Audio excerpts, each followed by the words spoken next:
मैं पवित्र संस्कारों को जन्म देने वाली भक्ति हूँ। मैं सद्विचारों को प्रेरित करने वाली पूजा हूँ। परम देव श्री महागणेश के आश्वासन को पाकर देवी पार्वती की उद्विग्नता और क्रोध का शमन तो हो गया, किंतु समय के साथ और शिव पुत्र के जन्म न लेने की संभावना से आश्वस्त तारकासुर ने पृथ्वीवासी धर्मात्माओं सर्वमंगल मांगल्ये शिवे सर्वार्थ साधिके शरण्ये त्र्यंबके गौरी नारायणी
देवादिदेव महादेव के प्रकट होते ही आप उनका तेज ग्रहण कर लें, अन्यथा शिव तेज सारे संसार को भस्मीभूत कर देगा।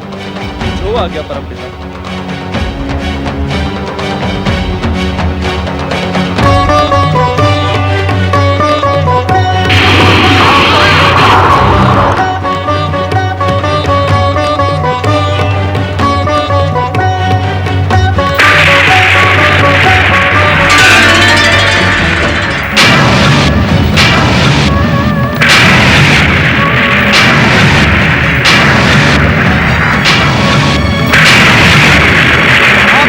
प्रेम लीला में बाधा पहुंचाई है, आप सबको इसका परिणाम भुगतना होगा।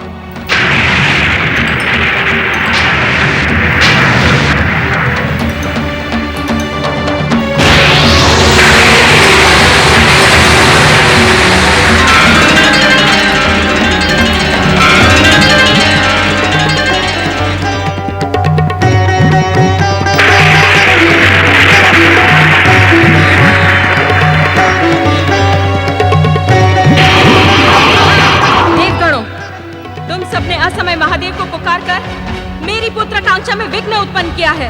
मैं तुम सबको श्राप देती हूँ। आज के पश्चात समस्त देवता संतानहीन रहेंगे। उनकी पत्नियां कदापि माता नहीं बन पाएंगी।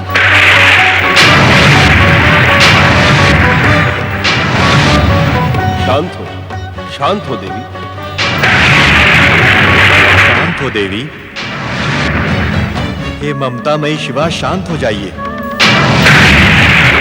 माँ, हम सब उस दुष्ट अत्याचारी तारकासुर के सताए हुए हैं। माँ, हमने अपने स्वार्थवश आपके महामिलन में बाधा पहुंचाई है। आपका शाप उचित है। हम इसी योग्य हैं माता, हम इसी योग्य हैं। क्षमा, क्षमा मातेश्वरी, क्षमा। दया, दया विश्वेश्वरी, दया। ओम ऐं ह्रीं क्लीं दुर्गा देवी नमो नमः। ओम ऐं ह्रीं क्लीं दुर्गा देवी नमो नमः। ओम ऐं ह्रीं क्लीं दुर्गा देवी नमो नमः। ओम ऐं ह्रीं दुर्गा देवी नमो नमः। ओम ऐं ह्रीं दुर्गा देवी नमो नमः। ओम ऐं ह्रीं दुर्गा देवी नमो नमः।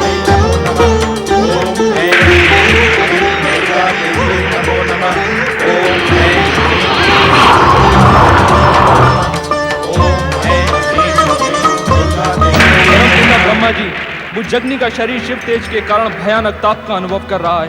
मेरा शरीर जल रहा है। रक्षा करें ब्रह्मदेव, श्री हरि विष्णु मेरी रक्षा करें। शिव तेज से भस्म होते अग्नि की रक्षा का उपाय बताएं। गंगा जी की शरण लें अग्निदेव। देवादिदेव महादेव की जटाओं के स्पर्श के कारण आपको इस ताप से केवल गंगा जी ही शांति प्रदान कर सकती हैं।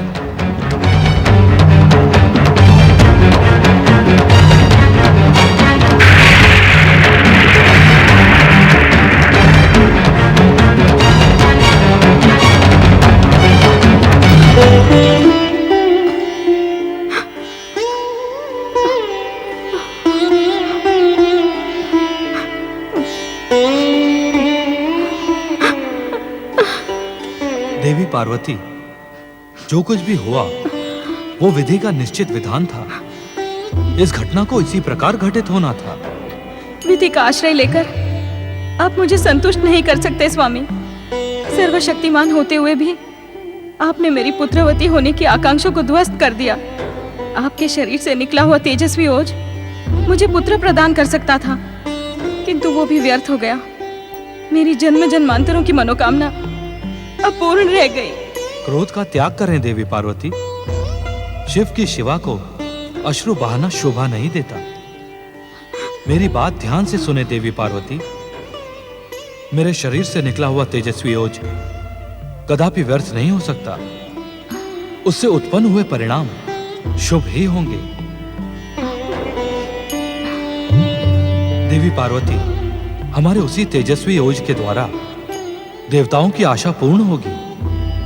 संसार और जन जन का कल्याण होगा।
शिव का तेज पुंज तुम सबने धारण कर लिया है।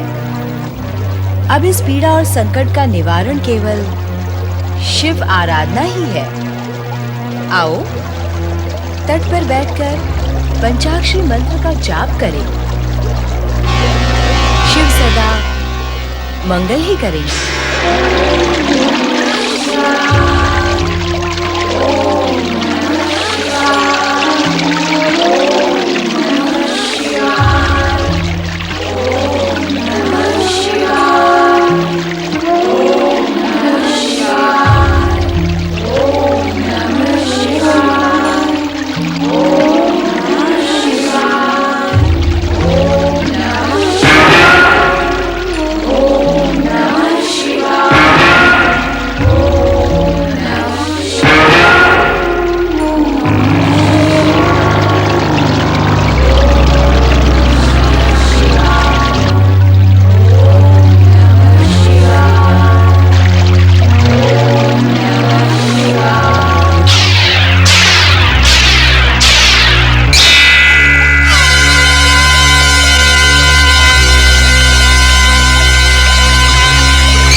शोक न करें माता। तुम्हारे पुत्र के रूप में उत्पन्न होने वाले मुझ महागणेश अवतार के अग्रज भाई ने शिव के ओज से जन्म धारण कर लिया है। ये आप क्या कह रहे हैं श्री महागणेश? बार बार मेरी आशाओं को क्यों ध्वस्त कर रहे हैं? माता, आप इस प्रकार उद्विग्न और अशांत ना हो। ये तो हमारे द्वारा पूर्व रचित विधान था और इसी विधान के अनुसार ब्रह्मदेव ने तारकासुर को शिवपुत्र द्वारा मृत्यु का वरदान दिया था। परमदेव, तारकासुर का संहार करने वाला शिवपुत्र मेरा पुत्र नहीं हो सकता था। मुझे बार बार पुत्र सुख से वंचित करने का क्या उद्देश्य है आपका? माता, जब मैं आपके पुत्र के रूप में दिव्य अवतार धारण करूंगा, तब मेरा एक प्रिय नाम विघ्नेश्वर होगा। माता, विघ्नों के बिना सफलता का आनंद तो सीमित हो जाता है ना? परमदेव, आज इतना तो अवश्य बताएं कि मेरे जन्म जन्मांतरों के विघ्नों का अंत कब होगा? माता, आप धैर्य धारण करें। अब अधिक विलंब नहीं होगा। मैं शीघ्र ही आपके पुत्र के रूप में दिव्य अवतार धारण करके धन्य हो जाऊंगा।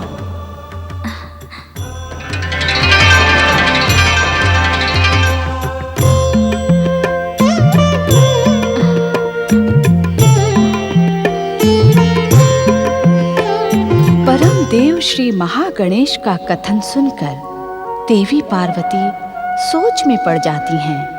दूसरी ओर श्री महागणेश की लीला के अंतर्गत महागणेश अवतार के अग्रज भाई के रूप में प्रयाग स्थित संगम के तट पर सरकंडों के पत्तों पर कार्तिकेय ने शिशु रूप में जन्म ले लिया और उस दिव्य शिशु के रुदन का स्वर कृतिका लोक की कृतिकाओं ने अनायास ही सुन लिया।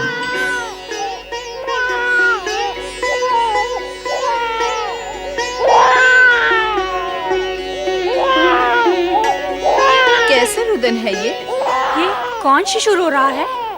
जो भी कोई है, इसने हमारे मन के मातृत्व को जागृत कर दिया है। हाँ, मुझे भी ऐसा ही लग रहा है। लग तो ऐसा ही रहा है जैसे कि अपना ही शिशु रो रहा है। जब हम सभी को ऐसा लग रहा है तो हमें तुरंत शिशु की खोज करनी चाहिए। भव्याकृति, कुछ दिखाई दिया? नहीं। जिस शिशु का रुदन सुनकर आप सभी के मन में मातृत्व जागृत हुआ है, वो आपका ही पुत्र है। चकित होने की आवश्यकता नहीं है कृतिका माताओं। पूर्व जन्म में आप सभी ने दिव्य पुत्र की माता बनने का वरदान प्राप्त किया था। वो वरदान अब फलित हुआ है। जिस दिव्य शिशु का रुदन आप सुन रही हैं, वो आपकी मातृ भावना की पूर्ति करेगा। आप शीघ्र उस दिव्य शिशु को कृतिका लोक लेकर आएं और उसे अपने दिव्य संस्कार प्रदान करें।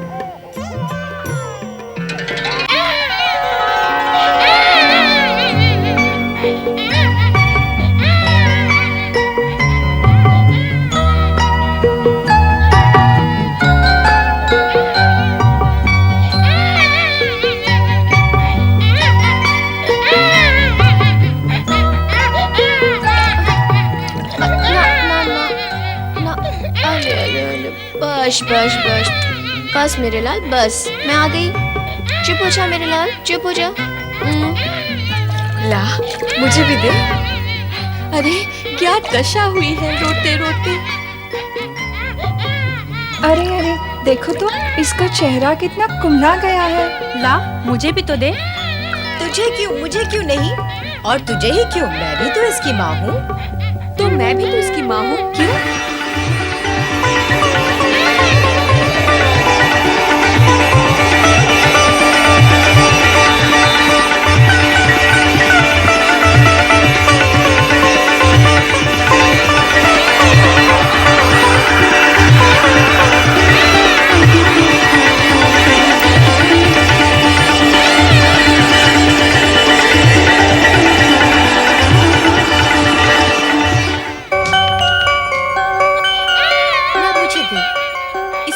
कराती हूँ। मुझसे चुप नहीं हुआ, तुझसे क्या होगा? तू क्या ज्यादा चतुर है चुप कराने में? ओफो, तुम्हारी विवाद करने से वो चुप नहीं होगा और अधिक रोएगा। लाओ, मुझे दो। सुन लो इसकी बात। इसकी नहीं सुनेगी, उसकी नहीं सुनेगी, तो क्या शिशु का रोना ही सुनती रहेगी? ये क्या बात हुई? शिशु के हित के लिए विवाद हो रहा है और शिशु का ही अहित हो रहा है। बच 6 बच्चे हो तो एक माता उन्हें संभाल लेती है, पर यहाँ एक बच्चे को 6 माताएं नहीं संभाल पा रही हैं। हाँ, 6 बच्चे होते तो हम सभी बराबर प्यार कर सकती थी।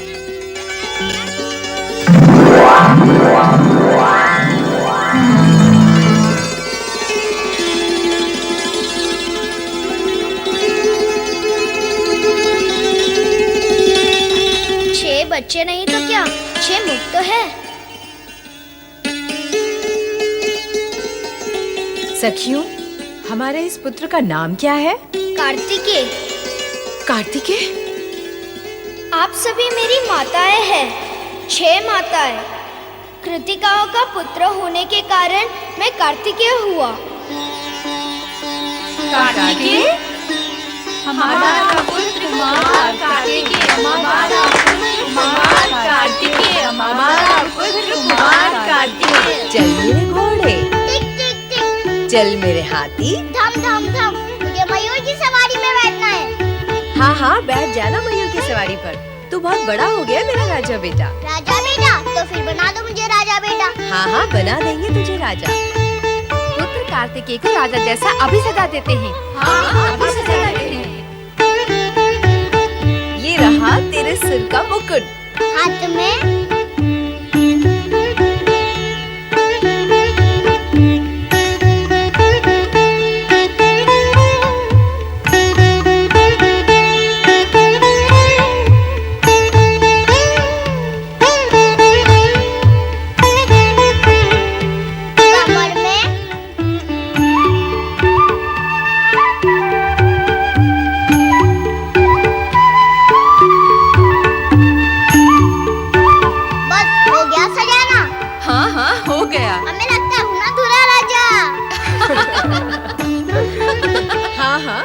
लगते हो दूल्हे राजा, पर दुल्हन रानी कहाँ है?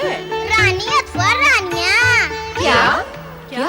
मेरी 6 माताएं हैं, मेरे 6 मुख हैं, फिर दुल्हन रानियाँ भी तो 6 चाहिए। नहीं कार्तिकेय, दुल्हन रानी तो एक ही होती है। माता भी तो एक ही होती है।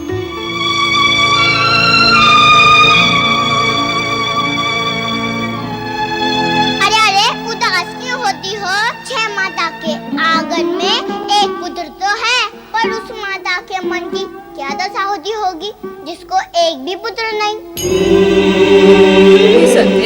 सत्य तो यही है कि जिस माँ को एक भी पुत्र नहीं है, वो अपने मन की दशा स्वयं ही समझ सकती है। श्री महागणेश, आप मेरी मनोदशा को कब समझेंगे? आप एक माँ को पुत्र की ममता से कब तक वंचित रखेंगे? आप एक माँ की करुण पुकार कब सुनेंगे? मेरी मनोकामना कब पूर्ण करेंगे महागणेश? मेरी मनोकामना कब पूर्ण करेंगे महागणेश?